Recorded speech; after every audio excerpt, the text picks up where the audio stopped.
कुछ बात करते हैं ज़रा वायरसेस की, और वायरसेस में ख़ास तौर पर कोविड की बात हम नहीं कर रहे हैं, डेंगू के हवाले से हमने बात करनी है। कराची में एक वायरस के बारे में कहा जा रहा है कि शायद कोई नया वायरस सामने आ गया है। जहां तक हुकूमत की बात है, हुकूमत ने इस चीज़ की तरदीद कर दी और डॉक्टर्स ये कह रहे हैं कि भाई ये डेंगू ही है, बस इसके सिम्टम्स मुख्तलिफ हैं। मामला ये हुआ है क्योंकि कराची में बहुत सारे लोगों से जब मेरी बात हुई तो वो कह रहे हैं कि एक फ्लू फैला हुआ है, लोगों में एक बीमारी फैली हुई है। अब होता यह है कि जब वो बीमार होते हैं तो उसकी अलामतें डेंगू वाली होती है, लेकिन जब वो टेस्ट करवाते हैं तो डेंगू नहीं होता। तो वो लोग कह रहे हैं ये कोई नया वायरस आ गया। इस पर बात करेंगे हम कि भाई मामला है क्या, टेंशन में है कराची वाले। टेंशन में है कराची वाले।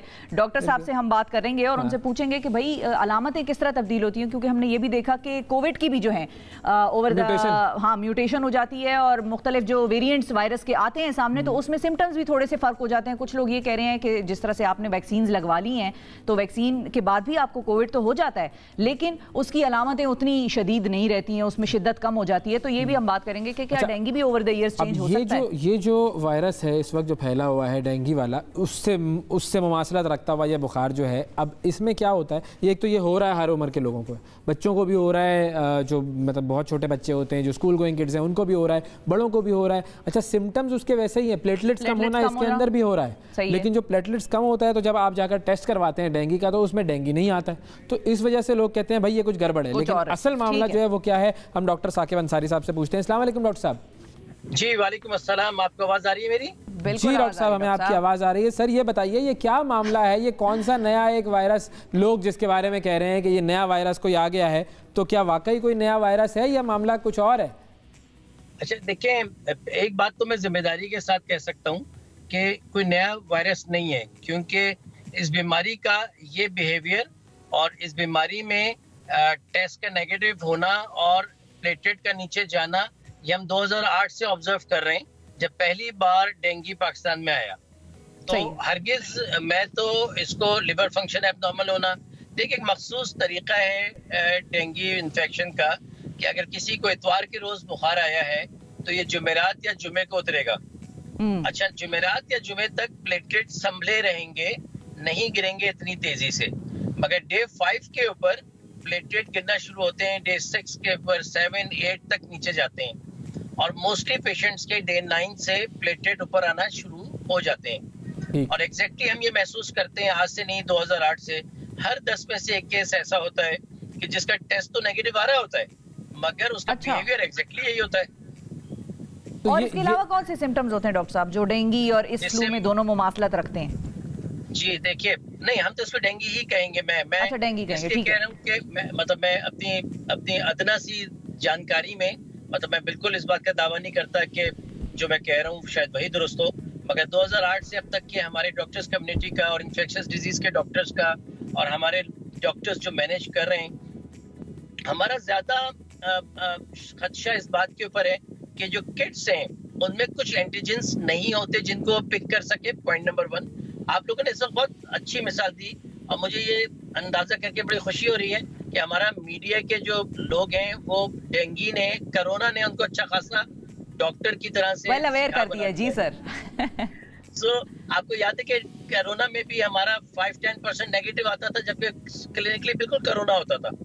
द सेम हियर कि पहले दिन से हम ये देख रहे हैं कि टेस्ट नेगेटिव है, सिम्टम प्लेटलेट का नीचे जाना, जिस्म में दर्द होना। हमारी किताबों में डेंगू फीवर के बारे में लिखते हैं कि it's a bone breaking fever, हड्डियां तोड़ देने वाला बुखार है।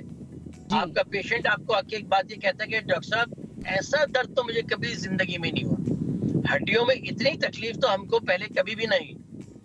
तो ये वो चीजें हैं जो आपको अलार्मिंग होती है। High grade fever, not responding to any medicine, तो पैराडोल लेते हैं, घंटा 2 घंटा उतरता है, फिर चढ़ जाता है, बहुत पसीना आता है और जिस्म में शदीद दर्द होता है, हड्डियां टूट जाती हैं।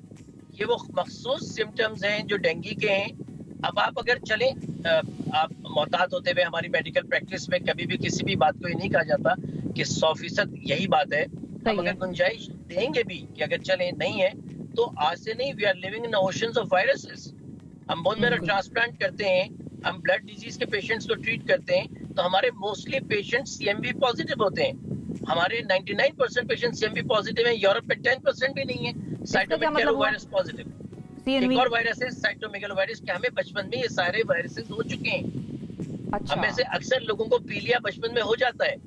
This is unique for developing world कि हम जो ओशन ऑफ वायरसेस में रह रहे हैं और तो डॉक्टर साहब ये बताइए कि ये जो लोग हैं ये जिस तरह की बातें कर रहे हैं इस वक्त कराची वाले कि भाई ये कोई नया वायरस आ गया, फैल गया ये वो, और फिर डेंगू का टेस्ट करवाते हैं तो डेंगू की मतलब टेस्ट में भी रिजल्ट नेगेटिव आता है डेंगू का, तो उन लोगों को हम क्या कहें कि भाई ये मामला क्या है और उनको करना क्या चाहिए और ये क्यों नेगेटिव आता है, ये भी वजह बता दीजिए।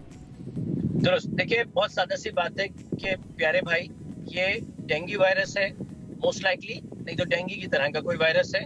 इसका नेगेटिव आने की बड़ी वजह ये हो सकती है कि डेंगू के कुछ जेनेटिक्स, कुछ वेरिएंट्स ऐसे हैं कि जिनको हमारी मौजूदा किट्स लेबोरेटरी नहीं पिक करती। ये शुरू से हमारा इस पे यही हमारा बिलीव है कि ये जो नेगेटिव आ रहे हैं ये इसलिए नहीं आ रहे कि इनको कोई और इन्फेक्शन है, बल्कि इसलिए कि या तो इनका वायरल लोड कम है शुरू में, या किट्स के भी टाइप्स हैं। एक है एंटीजन किट है, एक एंटीबॉडी किट है।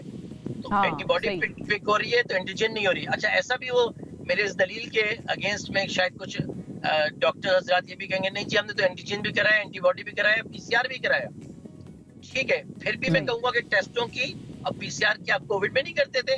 मैं उन मौजूद और मोहतरम डॉक्टरों से बहुत ही एहतराम के साथ ये इख्तलाफ रखते हुए अपनी अर्ज करूंगा कि जी पीसीआर नेगेटिव होता था और कोविड पॉजिटिव होता था, तो व्हाई नॉट डेंगू? कि भाई अगर आपका टेस्ट नेगेटिव है और वो हो सकता है तो कोई डरने खौफ करने की बात नहीं है। और इट्स लाइक है, और इस बार हम एक बिहेवियर ये बता दें कि इस बार माशाल्लाह से हमें डेंगू में अमवात नहीं मिल रही इतनी जितनी शुरू के सालों में मिली। सिर्फ एक छोटा सा सवाल क्विकली कि हम डेंगू की वो जो वैक्सीन है उसको क्यों नहीं डेवलप करने में कामयाब हो सकते, या उस पर काम ही नहीं हुआ क्योंकि दुनिया उससे अफेक्ट नहीं हो रही, सिर्फ एक खास खित्ता है जो उससे मुतासिर होता है? It's a $1 million question. It's a $1 million question and I'm not a right person. It may be more political. ये ज्यादा कोई सियासी इसका जवाब हो, और इसके ऊपर हेल्थ साइंस बिल्कुल फेल है आपके जवाब के ऊपर। किसी हेल्थ साइंस के आदमी के पास कोई सलीके, और उसमें शायद जो आपने बात रखी कि पॉलिटिकल इनिशिएटिव्स, और जब डेंगू की वैक्सीन कोविड की वैक्सीन हो सकती है तो व्हाई नॉट फॉर डेंगू। और आपकी लास्ट बात से भी मैं मुत्तफिक होऊंगा कि बहुत से मसाइल ऐसे हैं जो डेवलपिंग वर्ल्ड के हैं, और क्योंकि डेवलप वर्ल्ड का वो इशू नहीं है तो उस पर उतनी रिसर्च नहीं। थैंक यू जी, बहुत शुक्रिया अदा करेंगे। डॉक्टर साकिब अंसारी साहब हमारे साथ मौजूद थे। कराची वालों, ये जो फ्लू आपके पास, ये जो बुखार आपके पास मौजूद है इस वक्त फैला हुआ है, ये डेंगू ही है या उससे मिलती जुलती कोई चीज़ है? आप ये ना कहें कि ये कोई नया वायरस डेवलप हो गया है और परेशान होने की ज़रूरत नहीं है। जो आप इलाज करवा रहे हैं इलाज करवाइए, डॉक्टर्स के पास जाइए और मोहतात रहिए, बहुत सारा ख्याल रखिए, बहुत मोहतात रहिए। वो जो डेंगू वाले जो तमाम तरीक़ाकार हैं मच्छरों से बचने के लिए, साफ पानी को खड़ा ना होने दें, बिल्कुल खास जो औकात हैं उसका ख्याल